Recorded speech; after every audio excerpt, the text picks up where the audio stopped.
Hello viewers, আসসালামু আলাইকুম। সবাই কেমন আছেন? আশা করি ভালো আছেন এবং আপনাদের দোয়ায় আমিও ভালো আছি। সো আজকে আপনাদের মাঝে নিউ একটা মুভির ট্রেইলার নিয়ে হাজির হলাম।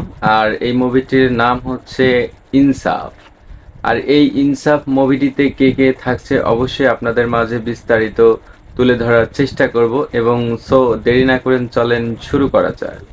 তার আগে একটা কথা বলি, তাণ্ডবের টেইলর এবং ইনসাফের টেইলর আপনাদের কাছে কোনটা বেস্ট লাগবে অবশ্যই কমেন্টের মাধ্যমে জানাবেন।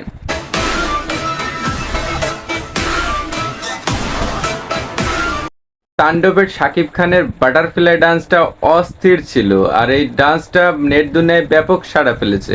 এবং ইনসাফের শরীফুল রাজের দুধ দিয়ে গোসল করাটা অনেক ভালো ছিল। সো ভিউয়ার্স, তুফানে যেমন শাকিব খান ইলেকট্রিক গান নিয়ে যেমন শর্ট করতেছিলেন, ঠিক তেমনই ইনসাফে শরীফুল রাজ ঠিক তেমনভাবেই ইলেকট্রিক গান নিয়ে শর্ট করতে দেখা গিয়েছে এবং তুফানকে কপি করা হয়েছে। সো প্রিয় বন্ধুরা, যদি আমার চ্যানেলে নতুন হয়ে থাকেন অবশ্যই নতুন নতুন ভিডিও পেতে চাইলে অবশ্যই সাবস্ক্রাইব করে নিন এবং সুন্দর সুন্দর ধামাকা মুভি ট্রেইলার নিয়ে আপনাদের মাঝে পৌঁছানোর চেষ্টা করব।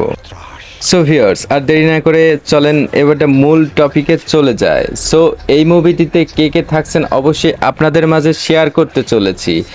সো এই মুভিটিতে রয়েছেন আমাদের নায়িকা হিসেবে তাসনিয়া ফারিয়া এবং এই মুভিটিতে নায়ক হিসেবে আছেন যিনি হচ্ছে শরীফুল রাজ। আর শরীফুল রাজকে আমি কখনো বাংলাদেশ চলচ্চিত্রে কখনো অভিনয় করতে দেখিনি। সো ইনসাফে কি করে এবং কেমন ধামাকা নিয়ে আসে অবশ্যই আমরা হলে দেখব। ইনসাফ মুভিটিতে রয়েছেন আমাদের সবার সুপরিচিত বাংলাদেশের সুপারহিট অভিনেতা মিশা সওদাগর এবং বাংলা নাটকের সবার সুপরিচিত সুপারহিট মোশারেফ করিম থাকছেন এই মুভিটিতে অন্য একটা লুক নিয়ে। আরও তারকা হিসেবে অভিনীত করতেছেন আমাদের চঞ্চল চৌধুরী। চঞ্চল চৌধুরীকে অবশ্যই সিক্রেট রাখা হয়েছে এই মুভিটিতে। আর চঞ্চল চৌধুরী যেমন তুফান মুভিতে যে ডায়লগটি দিয়েছিল সেটা হলো, তুফান খুব ভয় পাইছি রে। এই ডায়লগটি দেওয়ার মাধ্যমে সে দেশ বিদেশে সবার কাছে জনপ্রিয়তা লাভ করেন। ঠিক তেমনইভাবে ইনসাফ মুভিতে তার অভিনয় এবং তার ক্যারেক্টার এবং তার ডায়লগ নিয়ে আশাবাদী কোটি কোটি দর্শকরা। আরও একটা তারকা রয়েছেন সবার সুপরিচিত, যার নাম হচ্ছে লুৎফর হোসেন বাবু।